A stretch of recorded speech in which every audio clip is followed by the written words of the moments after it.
2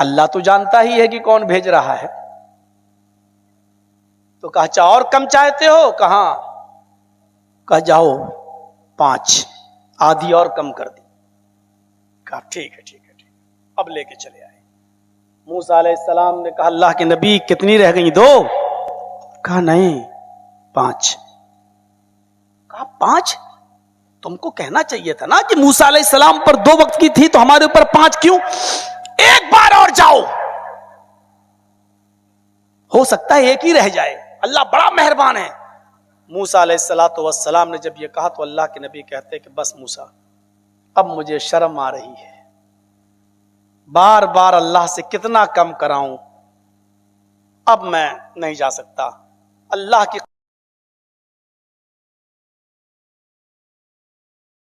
قسم مجھے اللہ کے پاس بار بار جانے میں شرم آ رہی ہے. جیسے ہی یہ جملہ نکالا غیب سے آواز آئی، آئے محمد تم میری رحمت سے شرما گئے، میری رحمت سے نا امید ہو گئے، اگر ایک بار اور آ جاتے تو قسم ہے مجھے اپنے عزت و جلال کی میں اور کم کر دیتا، لیکن تم مجھ سے شرما گئے، میری رحمت سے نا امید ہو گئے، کہہ دیا اللہ کی قسم اب میں نہیں جاؤں گا، تو مجھے بھی قسم ہے اپنے عزت و جلال کی اب 5 سے کم نہیں کروں گا. جاؤ 5 وقت کی نماز میں نے تم پر اور تمہاری امت پر فرض کر دی. موسیٰ علیہ السلام کہتے ہیں لو اب یہاں جتنے بیٹھے ہیں اکثر نوجوان سوچ رہے ہوں گے کاش ایک بار اور چلے گئے ہوتے اللہ کے رسول، ایک بار اور چلے گئے ہوتے تو 3 اور کم ہو جاتی، صبح اٹھ کے پڑھ لو شام کو پڑھ لو، صبح شام کی رہ جاتی.